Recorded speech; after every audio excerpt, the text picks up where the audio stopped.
Hey, puppy. I guess go to the back. Is there a pond? Like, stop and see if anybody comes out. I don't see anybody here. I don't know where I'm going. Well, it just said to pull back by the pond. I'm tighter and Cater is brown around here. Where do I go, bro? Keep going back by the pond. What pond? I don't know. Exactly.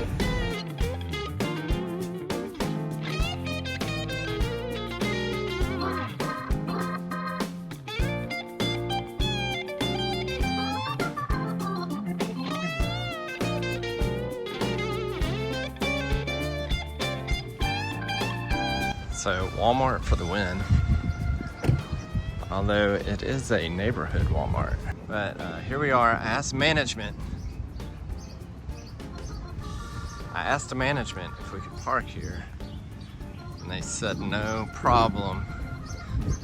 Just try not to dilly-dally. So we're gonna try not to dilly-dally. It's always hard when you're trying to go to little areas in town and find parking when you're trying to eat somewhere. But anyway, we're making it work. Thank you, Walmart. Did you get a reservation? No. But we're here 15 minutes early. Yeah. So I'm gonna go tell them there's 8 of us.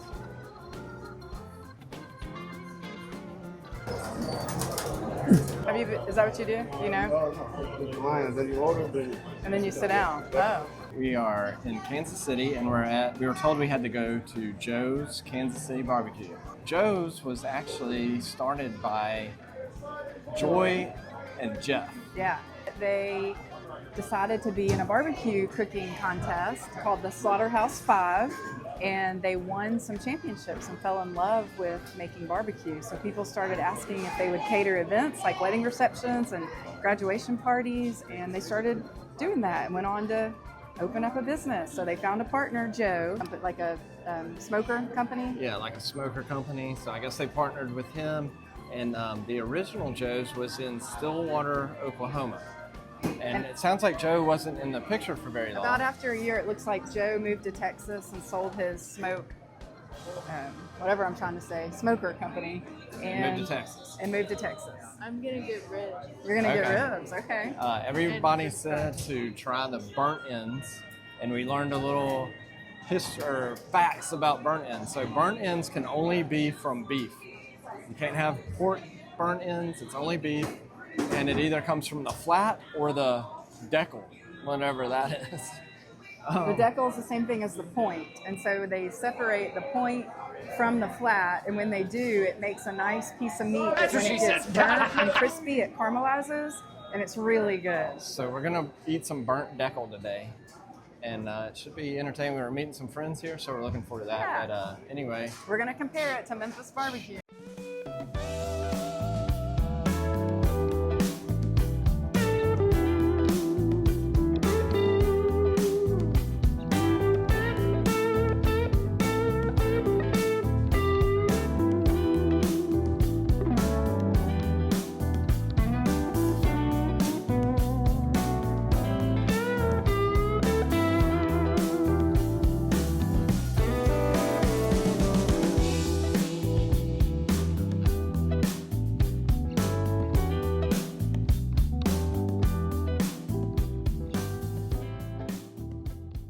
So what's a fun thing to do tomorrow around here? Tomorrow, it's a nice day. You go to the river market. Get there early. Okay. There's lots of vendors, flowers, fresh fruits, Okay. veggies. There's places to eat. All right. People watching. It's a cool scene. Okay. Lots of people making homemade, their wares or whatever. Underwear. That's what it's. There's also a wonderful free jazz festival in Gladstone. Union Station, is it still an active train station? Yeah. It is. Really? It's fun? It's not passengers. You're taking a train from Union Station to Oh wait, it is? Wow. It is. Nice. Okay. But that's beautiful. Oh, cool. Oh, nice. Right up the hill from Union Station. station is Liberty Memorial. There's a World War II. You're just a wealth of knowledge.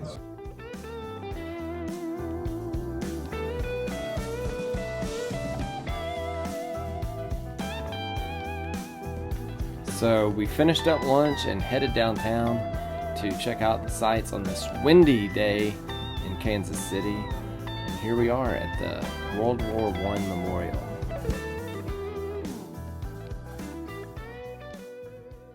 So we're at the National World War I Museum and Memorial in Kansas City, Missouri, which opened in 1926.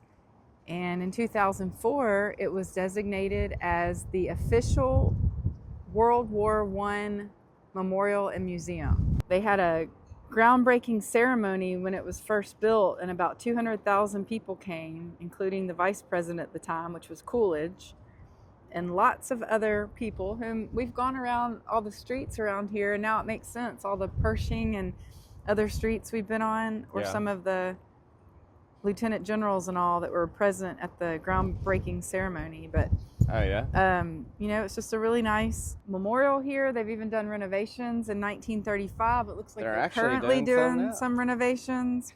And November 11th, 1961 was the 40th anniversary. So it looks like there's straight across is the Guinness World Records. We might go check that out. Is that Union Station right here? We may go check out Union Station. We love to people watch. If you've been keeping up with us, we love our coffee too. So it's getting to be about coffee time. So I don't know about y'all. What do y'all think?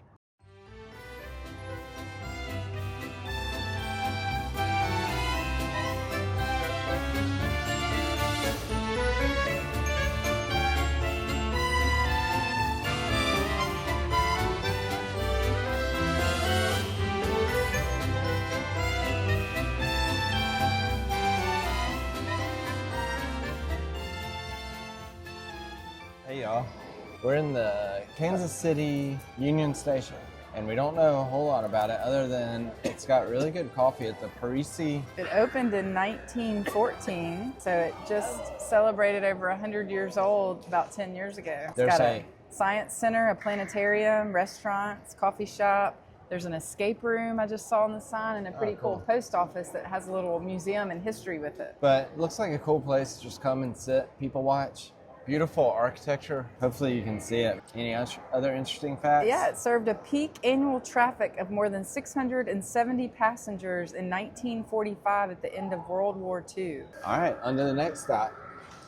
Between 1838 and 1977, much of the mail sent across the country passed through Kansas City. After 1914, that mail came right through Union Station from where it was delivered from across the United States on little things like this. The electric baggage wagon. So don't tell anybody, and hopefully there's not the parking police watching this video, because we didn't pay to park. It was $15 to park out here, and we opted out of that. So hopefully we don't get chased down and thrown in the parking police jail. All right, let's see if we got towed. Nope, truck's still there. Saved 15 bucks.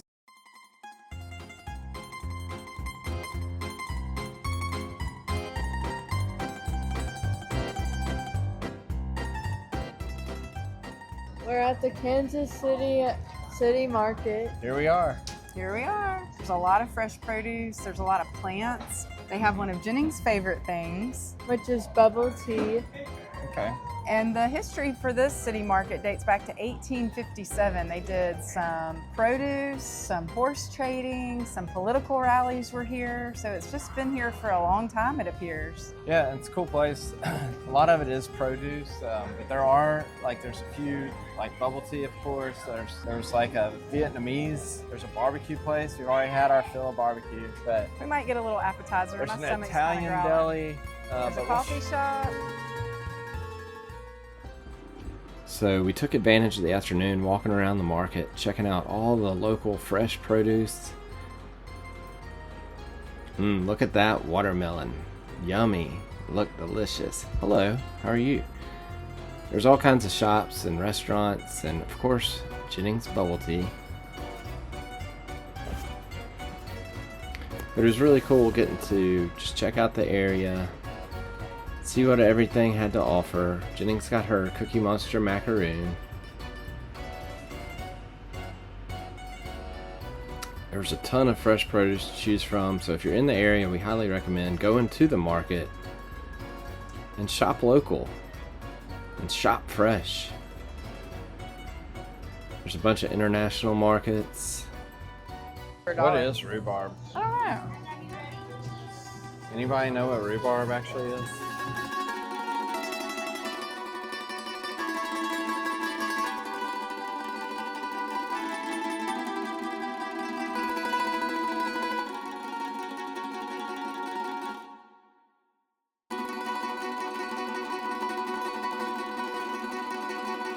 Alright, we got our coffee.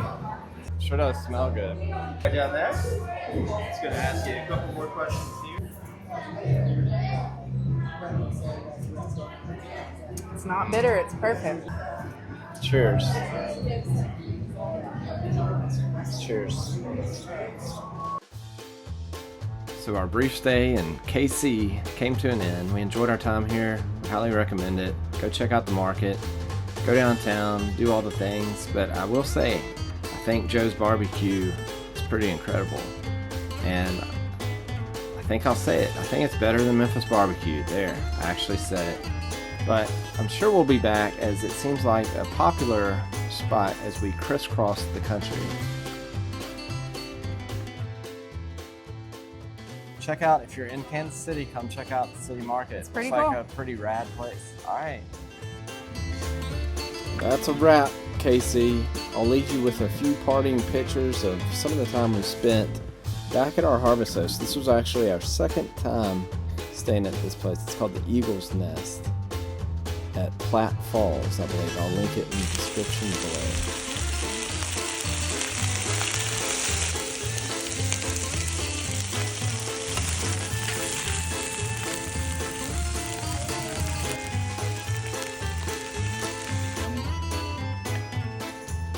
Very good.